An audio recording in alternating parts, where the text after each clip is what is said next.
Salut à tous ceux qui lisent. Je m'appelle Luna et j'ai 27 ans. Et laissez-moi commencer en disant que je suis follement amoureuse. Jean, mon mari, élégant, et moi avons récemment entrepris ce voyage passionnant qu'est le mariage. Et nous sommes toujours dans la phase de lune de miel. Ça a été un voyage rempli d'émotions multiples, mais ne nous précipitons pas. Laissez-moi vous ramener au début de tout ça. Jean et moi, nous ne sommes pas un couple ordinaire. Nous venons tous les deux de ces familles riches et influentes qui font partie de la catégorie des personnalités de haut niveau à New York. Mais ne me prenez pas pour une enfant gâtée. J'ai une histoire à raconter, et ce n'est pas seulement à propos de galas extravagants et de robes de créateurs. Nos chemins se sont croisés pour la première fois lors d'un somptueux bal de charité. Imaginez une grande salle de bal ornée de lustres qui pourrait rendre les étoiles jalouses. Les invités habillés sur leur 31 et une tour de champagne. Disons simplement que ça coulait à flot. Jean, mon grand et élégant beau, a attiré mon attention de l'autre côté de la pièce. C'était comme un conte de fées, sérieusement. Nous avons appris à nous connaître et sommes tombés follement amoureux.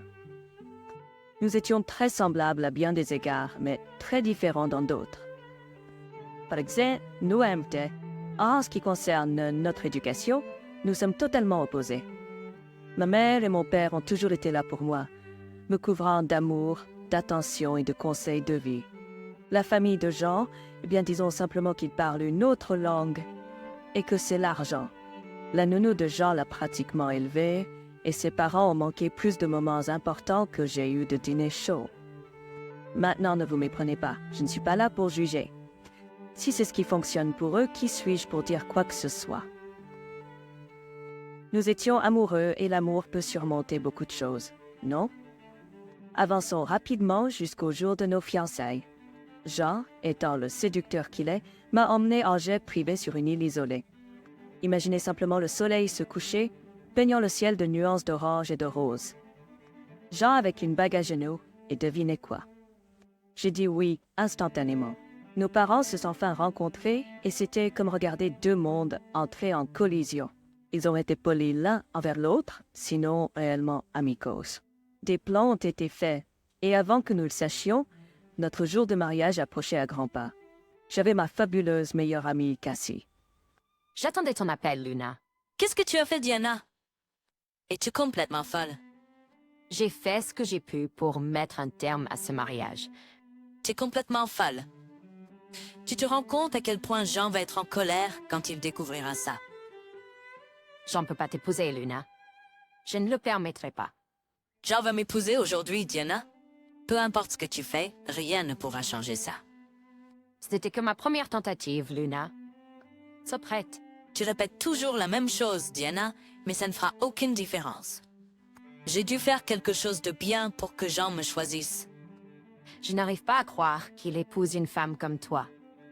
Eh bien, crois-le, car ça se passe aujourd'hui. Maintenant, si tu veux bien m'excuser, j'ai un mariage auquel assister. Malgré les pitreries ridicules de Diana, rien ne pouvait gâcher notre joie. Notre mariage était comme un conte de fées. Je veux dire, sérieusement, tout était tellement parfait. Des fleurs partout, Jean avait l'air si élégant à l'hôtel. Et moi qui marchais dans l'allée dans une robe de dernière minute qui, je dois l'admettre, était quand même incroyable. Mon père m'a conduite jusqu'à l'hôtel. Jean a versé quelques larmes. Nos vœux, tu n'imagines pas à quel point ils étaient sincères, promettant une vie entière de choses mielleuses comme l'amour, le soutien et l'obsession l'un pour l'autre. En échangeant nos alliances, j'ai réalisé que c'était le début de notre aventure épique ensemble. Puis vint la réception, cette grande fête chic avec du champagne qui coulait à flot. Nous avons dansé, nos amis et notre famille ont fait les plus doux discours et la salle débordait d'amour. Après toute cette fête, Jean et moi sommes allés dans notre suite d'une de miel. Enfin, seuls, nous ne pouvions pas nous empêcher de sourire comme deux amoureux idiots. Nous étions officiellement mariés et ça faisait tellement de bien. Nous allions partir en lune de miel un mois plus tard car Jean avait des engagements professionnels et ça me convenait parfaitement. Je n'avais pas parlé à Jean de la petite astuce que sa mère avait tirée. Je voulais régler ça avec Diana, quand ces petites vacances seraient terminées. Et me voilà, quelques jours après notre mariage, parfait. Jean était de retour au travail, occupé comme d'habitude. Pendant ce temps, j'étais tranquille à la maison, profitant de notre bonheur de jeunes mariés. La vie était plutôt douce. Mais alors, sans crier gare, mon téléphone a sonné. J'ai regardé l'identifiant de l'appelant, et bien sûr, c'était Diana. Ça, c'était un appel que j'avais certainement pas vu venir. Luna, ma chérie, c'est Diana. J'ai eu un terrible accident. Je me suis fait voler ici, à Florence, de tous les endroits. J'ai perdu mon passeport. Mes amis sont tous partis et je suis seule ici. Oh, ton père est un diplomate ici en Italie, n'est-ce pas? Il en parle du dîner de répétition. Peux-tu m'aider, mon cher? Après tout, nous sommes une famille. Je suis sûre que ton père peut faire jouer ses relations. Quelle famille, Diana? Diplomate ou pas, ça ne change pas le fait que tu m'as clairement dit que je ne faisais pas partie de ta famille. Tu te souviens de toutes ces belles choses que tu m'as dites avant notre mariage? Luna, s'il te plaît, je suis désespérée ici. Mes amis m'ont laissée seule pour résoudre ça toute seule. Je te promets que t'es mignonne et canette. Tu sais, je peux être difficile, mais je suis quand même...